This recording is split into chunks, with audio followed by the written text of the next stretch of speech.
Question of the day is, how do you find your most profitable niche and then dominate it? Well, I'm going to give you a little clue and insight. The answer is not in one of those documents that people put out there with like, here are 50 niches for you to choose from. If that's what you're basing your niche on, then you're going to love today's episode, because we're going to bust that completely apart and tell you exactly how to find your most profitable niche where you can dominate it, stand up with authority, and obviously stand out, stop being invisible, be able to attract the clients that you most want to connect with. Stay tuned, it's coming right up. You're listening to She's the Business podcast. So are you operating in your most profitable niche? The thing is that most businesses fail in their first 5 years. I'm sure that you've heard this before. And why do they fail? Well, of course, you know the answer already, because they're not profitable, as in they have not found the key to making the profit and having the time balance. So they're either putting in far too much effort for very, very little return, or they're even just struggling to attract paying clients in the first place, to sell them any kind of paid offer, and to have that income coming in. So they give up. Well, what is the reason? What actually is the thing that they weren't able to do? And if you break it all apart and really take away all the surface level things of, maybe stuff that could be improved, like everything can be improved in any business, right? But when we get down to the core of it, they were trying to operate in a niche that was not leveraging the value that they can actually bring, which means that they weren't able to find the profits. So what is the secret to finding your profitable niche and dominating it? Well, that's what we're talking about today. Before I get into exactly how you find your profitable niche, let's talk about a few questions you may already have. I'm sure that you've heard people talk a lot about you need to find your niche. Your niche is important, right? It is actually the first ingredient in your marketing strategy, and it is what everything else is built on. Like, you can't create an offer if you don't know what niche you're in. Who is your client? What is it that you're doing for them? Like, it's impossible to create even an offer to sell, let alone market it, let alone sell it, if you don't know your market positioning. So it is the first crucial, most critical step to your strategy. But a lot of people get really hung up on this, and they say things like, well, do I really need to niche all that much? Can't I just kind of serve all small businesses or all entrepreneurs or all women? Because, what I do, it could help lots of people. And, you as the expert can see so clearly how you can help many people. And of course, you might tailor your approach, you might tailor your responses, your advice for those different people, but you probably have the expertise, the knowledge, and the skills to help a very broad range of people with quite a lot of different things, right? Same as a lot of people. So you have that question like, well, do I really need to niche? Thing is that you are not an employee that's being hired for a broad range of skills anymore. You're trying to run a successful business. And if you're like me, you want to run a business in a short amount of hours so that you've got lots of time to spend with the kids, the family, at home, maybe even going to the gym and having time for yourself and doing things that you enjoy in your day. And you don't want to be running a great big team, because as well as I do, when you have a lot of team members, a lot of staff, although they're doing a lot of work, you're now managing all the people. So it kind of is just shifting your time into management, which still doesn't give you the time that you want to be spending outside of work. So do you really need to niche? No, you don't have to. This is your choice how you want to run your business. But if you want it to be lean and streamlined and much more easy to attract high-paying clients, then yes, you absolutely do need to. And here's the thing, the landscape's changed even in the last 5 years. Since before COVID, it has changed enormously. There's been a lot of new players in the market, being that a lot of people are realizing, hey, we've got the internet. I've got internet at home. I can start an online business. I can run it from home. It all sounds amazing. So there are lots of people now doing this, which means that, the market is crowded. If we just want to be really generalized and broad about that statement, it's crowded.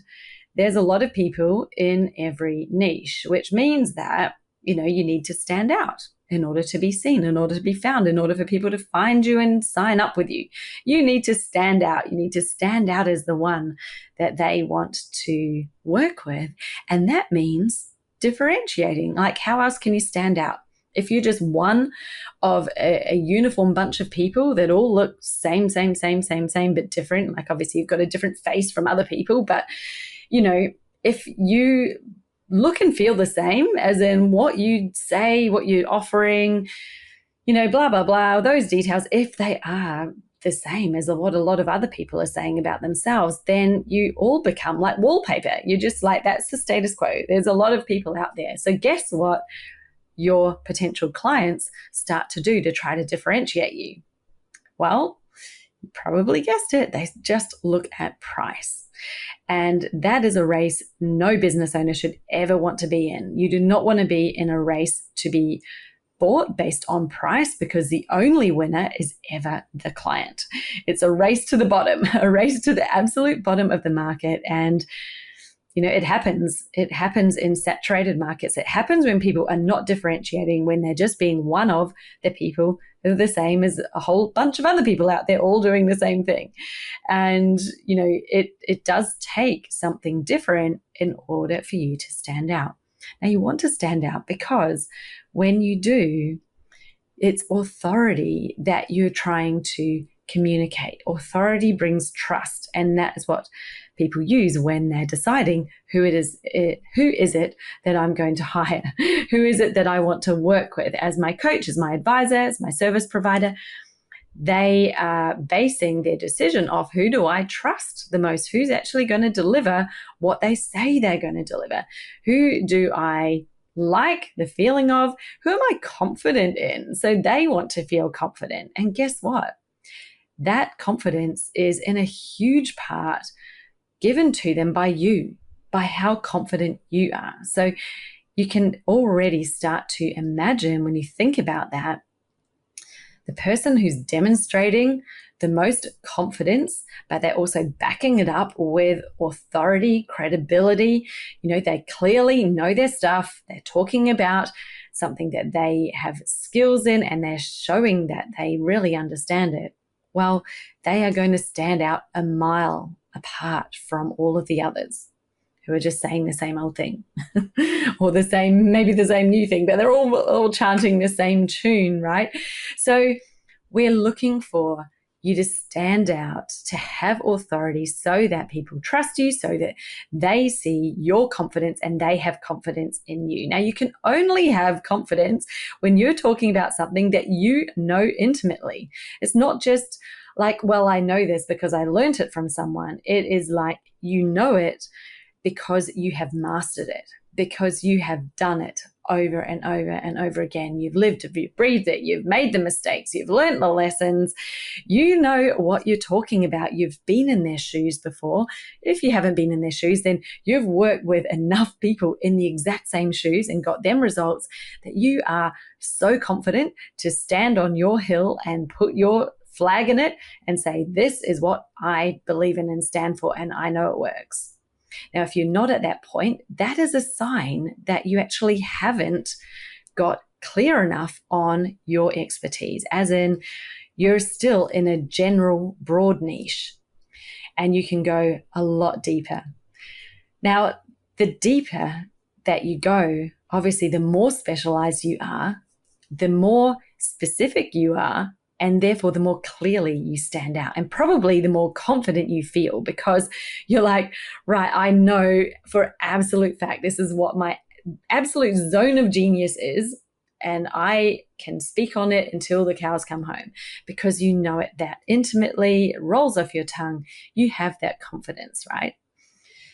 So think about this. If we use an analogy of going fishing, because I think it's an easy one, we can all imagine fishing. What most of us do is think, and this is what your logical brain will be telling you right now, because maybe this is triggering a whole lot of fear. You're like, oh, I know that I'm kind of a bit broad, but I can't narrow it down anymore, because if I do, I'll miss out on opportunity. Now, it's like when you go fishing and you will logically think, well, if I go and fish in a bigger pond or lake or ocean, like the ocean has more fish than a lake has. A lake has more fish than a pond has. So you will logically think, well, the larger the area that I'm fishing in, the more fish there are to catch. Except if you know anything about fishing, you know that fish don't just jump on a hook because a hook was put down. You have to have the right sort of bait or lure.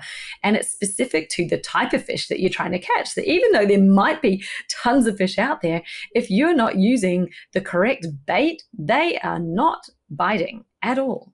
You'll be pulling up zero fish on your hook because you've just thrown something out there that's sort of like generic bait. Oh, they said use bread. Well, guess what? Some fish might like bread and there's many that don't.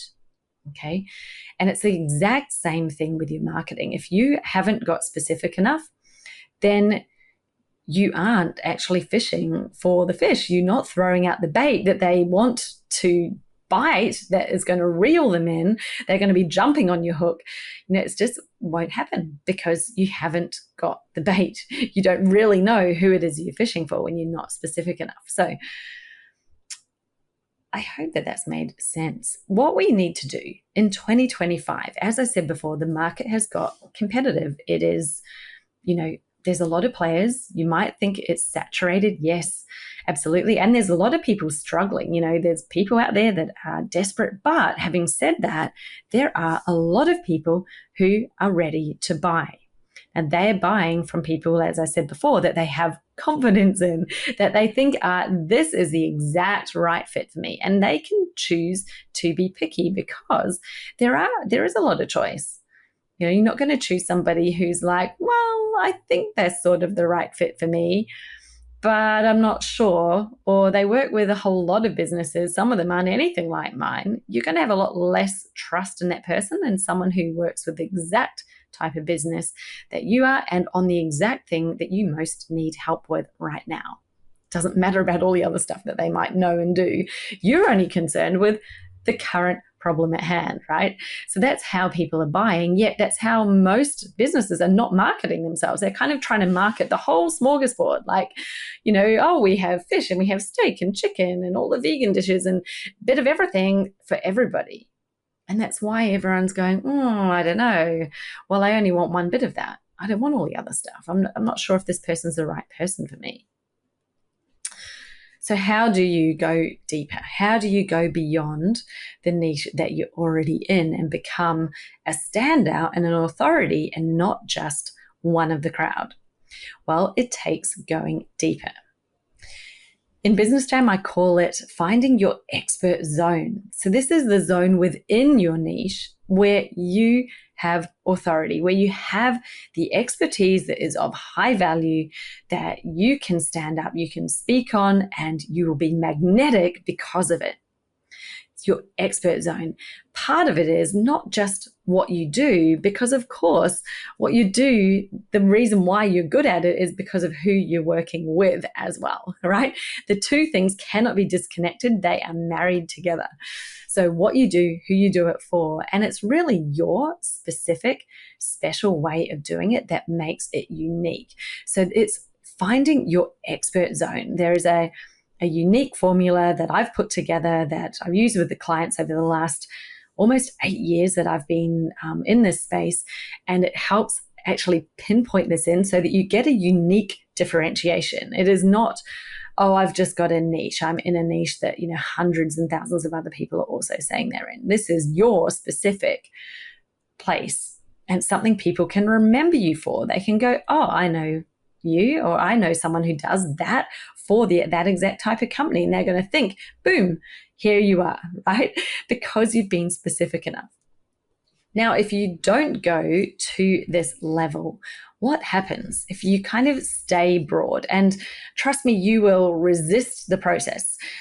You'll resist it strongly. You're probably already feeling resistant right now, just listening to me, thinking, well, I don't think I do need to narrow in. And some of the things that I've had past clients say to me when they've been really battling with the internal battle of wanting to get specific but not wanting to leave anyone out. They say, but I work so well with so many different types of people and I really love the variety. And, all of these are just signs that your subconscious doesn't want you to get more specific because it's afraid of making things clearer. Like, what if I make the wrong decision? What if I narrow into this particular area, but it's something else that's more profitable or has more people in? And let me just say that with the hundreds of people that I've seen go through this process, and the ones who absolutely succeed at it, they are the ones who do take that scary step to leave some things out of their positioning. Not saying they can't do them. Like, you can always offer someone something, a service. Once they're a client, you can add in whatever you like. But we're talking here about your market positioning, what you are putting out to the world that's going to draw in your people. And those that do it really well, they find there's actually far more people in this really specific, specialized zone than what they could ever hope to serve. Even if they wanted to have a course or a group program that had, thousands and thousands of people in it, it's still, there's far more people who are prospective clients than what they would ever need. And the beautiful thing is, they suddenly have so much clarity. They know exactly what it is they need to say, who they're talking to, and guess what? That messaging lands. So if you don't go to that level, what happens? Well, it's kind of the opposite. Your messaging falls flat, as in it makes no connection. It's almost impossible to connect with someone in what they say now. We've got like 1 second. People are going to open your email and try reading it for 1 second, or they're scrolling in the feed. You've probably got less than a second to catch their attention. They're not hanging around unless they're thinking, this is made for me. This is relevant to me. So if they're not sure that it's relevant, then, it's just a bit like plain vanilla, or maybe it's ice cream that's like watery vanilla, because vanilla can be yum if it's good, tasty, if it's strong, vanilla bean. But this is like, that really cheap, watery vanilla ice cream where you're like, oh, it just doesn't even really taste of anything. Well, we don't want that, right? You want to be having a strong, unique flavor so that and it's one that, is aligned to the person you're speaking to. And they're like, boom, this person is speaking to me. They feel seen, they feel heard, they feel like, I want to read more, I want to know more, I like what this person's saying. They are in my space. Your ideal client is literally out there looking for you right now. The person who needs and wants what it is that you help them do, they're looking for it. And maybe they're struggling to find the right person. Maybe no one else is actually being specific enough either. So you might look around and say, well, nobody else is doing this. Nobody is being more specific. Well, great, because if you're the first one, you are going to stand out a mile. You are going to be by far the easiest for them to recognize, right? So it's a good thing if no one else is doing it. Zig when everyone else is zagging. If they're all being sheep and they're all being broad in general, that doesn't necessarily mean that's the best strategy. Like, think about how different it can be for you if you decide, I'm going to back myself. I know what it is that I do, and I'm going to stand here. Now, I mentioned a moment ago, what if you choose the wrong thing? Well, is there ever such a thing as a wrong choice? In my experience and what I've seen, and what you would notice as well, is in every single specialization and every niche and sub-niche of the niches, so expert zones, there are the people who are specialized, highly specialized, are the highest earners. And there are buyers in every single part of that. So it's not whether a niche is more profitable than another. It's like, have you got specific enough to actually reach the profits in that niche? Because if you're not being specific enough, and often there's layers that you need to still peel back, even when you think you've got specific, you can go deeper. So if you're not profitable, it's probably because you're still at the outer layers. You haven't even got anywhere close to the specificity that's required to find the profits. That's where the hidden profits are, is actually in the center of your niche, where you can find your expert zone. And if you're still rebelling internally about this idea and thinking, well, I don't know, I hear you on all these things, but there's a part of me that just still doesn't feel right. That's normal. That's your fear of doing something different, of, stepping out of maybe being visible. Because while you continue to stay broad, you will continue to be invisible. So if you're tired of being the hidden gem that no one knows about, and you want to be seen as a go-to person, someone who people are like, I want to go and work with that person, and they know of you and they seek you out, well, then it's time to get specific. It's time to put the big girl pants on and think, yeah, I'm ready. I have the expertise, I've got the skills, and I'm ready to do this. So in my next solo episode, I'm going to go a little bit deeper into this on the area of how do you know what is your ideal client? And I'm going to share with you sort of my steps and my framework, what the ingredients are that are required to really profiling your ideal client, because this is actually a super essential part of your expert zone. It's not just about what you do, it is who you do it for as well, which positions you uniquely in the market. So, I'm talking marketing jargon there with positioning in the market. It means, what are you saying? What are you staking out as your ground? Imagine back in the days of the gold mining fields, where they would find a little piece of gold, a nugget, and then they would stake their claim around it. And, that's kind of what you're doing, obviously subliminally, but you're doing that in your market when you are stating your expert zone. You're saying, this is my space. I live in it, I claim it, and I'm being it. And that's what we're looking for, so that you can have a really, really strong magnetic pull for the right clients.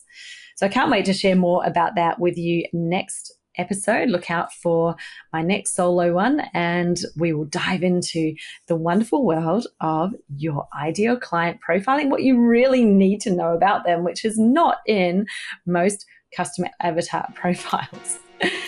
Speak to you then. Bye. Now, before you head off, I've got something really exciting to share with you. Now, every year I host a live workshop inside my Business Jam program. That is a specific workshop on finding your niche and your ideal client. It is the Expert Zone Express workshop. We literally get it done in about 2 hours, because I do quite a lot of coaching and feedback during the session. You come in, join me live, go through the steps to identify where is your expert zone in your market niche, so that you can stand out with authority and attract the right clients. And it's happening again in February. So this month, it's coming up on Wednesday, the 26th, that is in Australian time. And I've decided this year I'm actually going to open it up with a live invitation for other people to come and join us. So it doesn't matter if you're not currently a client, if you would like to come and join me for the Expert Zone Express workshop and finally nail your niche, like really nail it, get that expert zone defined, know exactly who you're speaking to, then this is the workshop for you.